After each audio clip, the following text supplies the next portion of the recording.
It is said as a very common term that you're going to hear when you're talking about Irish history. But there's a reason for this. Our ancients didn't write anything down. But then they didn't have to. Irish history, knowledge and its wisdom was passed down orally through what were known as the bards, the druids. And it was not until the time of Christianity that proper texts were made. And these texts became some of the most important books in the world. After the Romans fell, it was the culture, tradition and gods of Ireland that repopulated Celtic Europe. And again, after the Vikings wiped out Christianity in northern parts of Europe, it was the books written by Irish monks that repopulated Christianity, saved Christianity in Europe. It's very possible now that somewhere like Alexandria in Egypt could have buried libraries that hold ancient texts about Ireland. But for now, we can only tell the stories that we know. This evening, I'm going to go through some of my favourite characters of old. And as the week goes on, you're definitely going to hear more about them. It's not going to be a lecture. I'll try my best to lighten it up a wee bit. But if you do want more information on it, don't be afraid to write in the comments. The first, my favourite, if you're comfortable for this. First one I'm going to talk about is the Dagda. Dagda Moor, I think, is a good place to start. As I grew up here in Mid-Ulster, that has the real living DNA of giants. It's only right that the Dagda sits in my number one spot. But before we go on a wee bit, it's worth noting that many of the old gods are seen as Celtic gods. But many of these people predate the Celts ever setting foot in Ireland. But that's a whole nother debate for a whole nother day, and not a Sunday evening. The Dagda was one of the two Danann. He was described as a huge man, stocky man, a giant. He was said to have a magic cauldron that would never run out of food. Another was a giant club or hammer that could kill several men at once with his head, or bring them back to life with the handle. And he is also said to have possessed a magic oak harp, which was used to call in the different seasons, to change the weather, or to command the order of battle. Like many of the two Danann, it is said that he resided in Newgrange. Maybe that's where he ended up. But some of his early stories are connected with Lough Neagh and Ulster.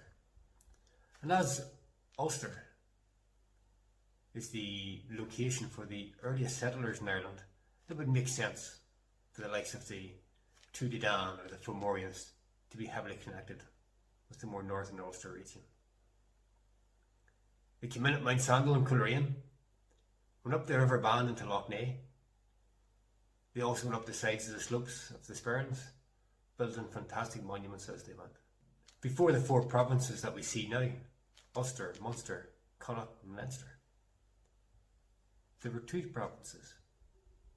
And Ulster ran from Coleraine, Donegal, all the northern shores, down the east and west, all the way down as far as Tara.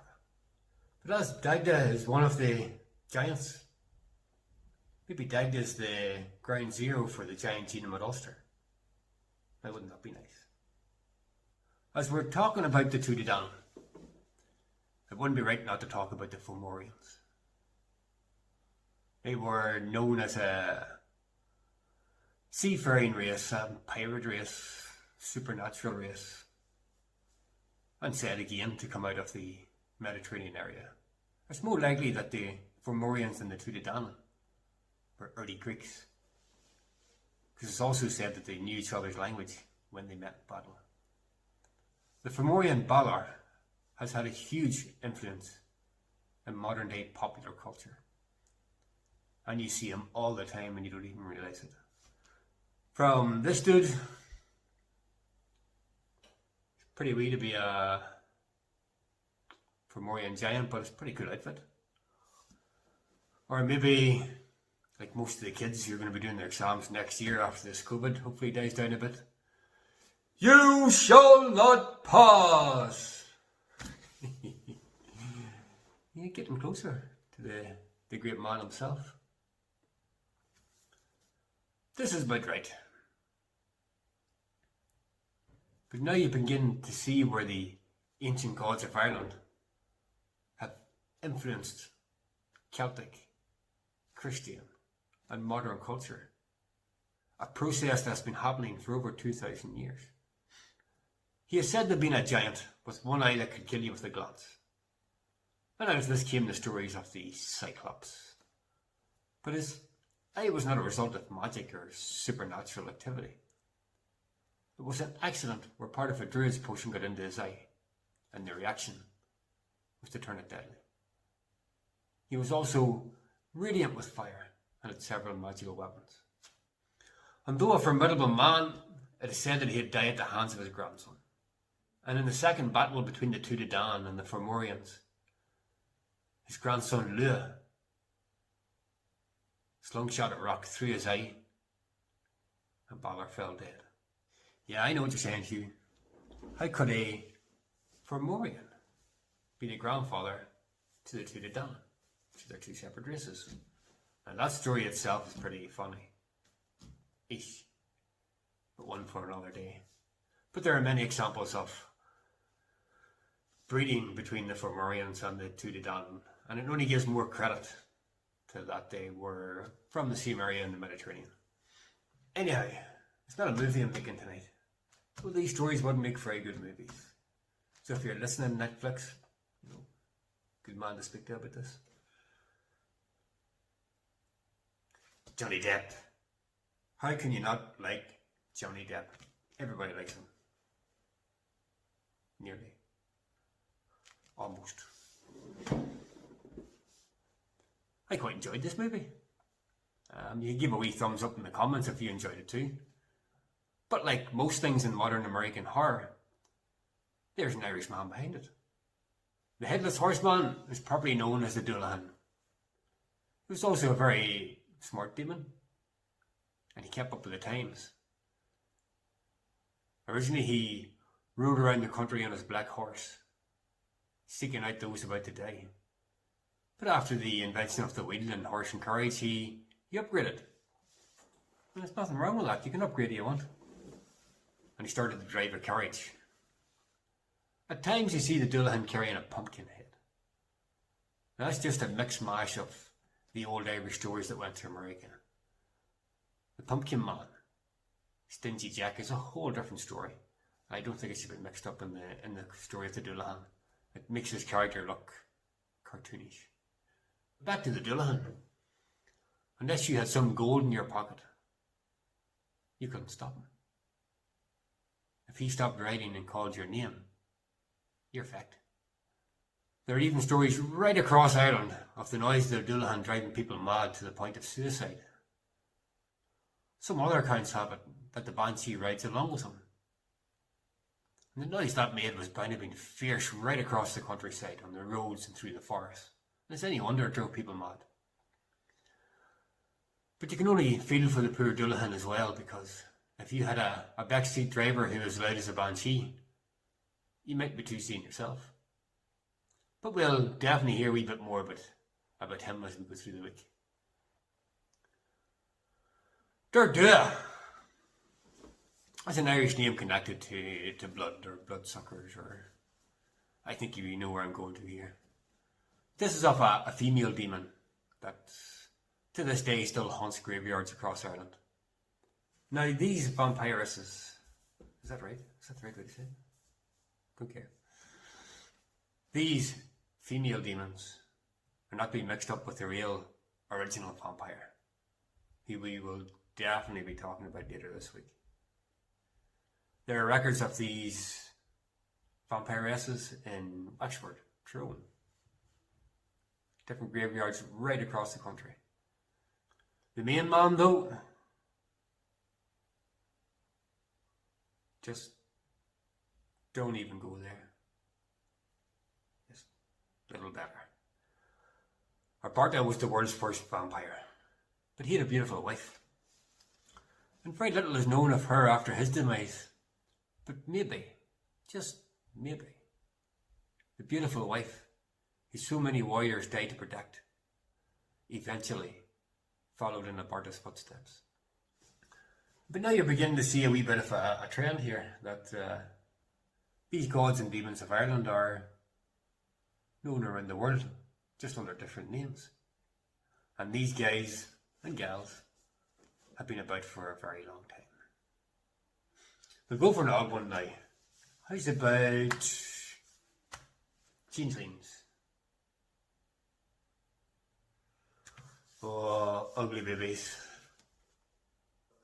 Such was the love of fairies for beauty that they would swap their young for human babies.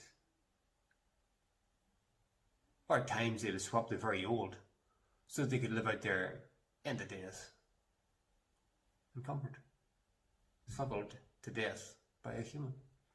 Sort of takes away that Tinkerbell narrative a little bit, but fairies aren't the cute wee creatures that we've seen in cartoons over the years, and there are countless different types of fairies here in Ireland. And they lived in the realm beyond Earth. And as we come now to the Feast of Samhain on the 1st of November, it's the time of year where the world of the living and the world of the dead collide. And it makes it even easier for these fairies and other creatures to get into the lands of the living, to steal their babies, to cast their spells, or to take revenge. Fairy circles and trees are also said to have portals. I think maybe we'll go for a big one this time. So anybody who's sitting there in their Iron Man or Captain America pajamas, you might not like this one. So listen very carefully. The tools of creation and destruction include a hammer which was able to control storms and thunder. That has to be our boy, Thor. Or maybe not. It's looking like Thor was probably originally an Irish man. Not even a man, probably a woman. I don't want to break your big Viking hearts, because you're big boys and I'm not carrying much weight these days. And I know all you girls and guys sitting there with your Marvel pajamas on you, or your Marvel mugs, or your Marvel headbands, or your Marvel everything, might not like this. But the reality is, Thor is based on one of the ancient Cailleach, an Irish goddess, said to be the daughter of the wife of the Dagda, one of the Morgan. The Cailleach would reign over the winter months, protecting the livestock, keeping the winter fires going, protecting the people, until summertime, when she would shapeshift into Brid, and Brid would take her watch from summer until the winter began again. Her mother was the original Morgan, the wife of the Dagda, and we hear that name throughout Irish history, and probably more famously in the story of Cuchulainn, the Hound of Ulster. I wonder who'd win the fight, Achilles or Cuchulainn? Maybe that's why the Greeks and Romans never really moved to take over Ireland. Maybe they knew they were going to get a few honourable mentions, which we'll come across in the week as we go along. The Mirren, or the mermaids of the seas around Ireland and Lough Neagh. They've long haunted the fishermen and locals here. I'm pretty sure that if you're in Scotland, you might be more afraid of the Loch Ness Monster, but it's just a fairy tale. St. Patrick deserves a mention. Although a missionary to Ireland, and a man of God, and a man of faith, St. Patrick took on some of the most ancient and powerful demons there were in Ireland. That's the only way Christianity actually got into Ireland. Because the likes of St. Patrick and St. Colmcille, they were warrior saints and they earned the respect of the Irish people. But I think that's a good enough start to the week for what's going to happen with the stories and give you a wee bit of a background. Here in Ulster we have Loch Ness, the Sperrins, forests, stone circles, tombs, stone alignments to the sun and the moon. And I'll be referring to these as the week goes on. Every night from now until Samhain, the 1st of November, I'll have a different video to watch. So don't forget to stay tuned in and subscribe wherever that button is. I don't know where it's at. It's there somewhere. Don't forget as well to check out my crowdfunding project in the link. I'm not going to go through it all on here now, but there's details on there. A couple of wee gifts if you do donate. And another funky wee video. At the end of this year, exclusively for the crowdfunding people, there'll be a movie made of all the stories I'm going to tell. Plus a couple of extra ones. So until next time.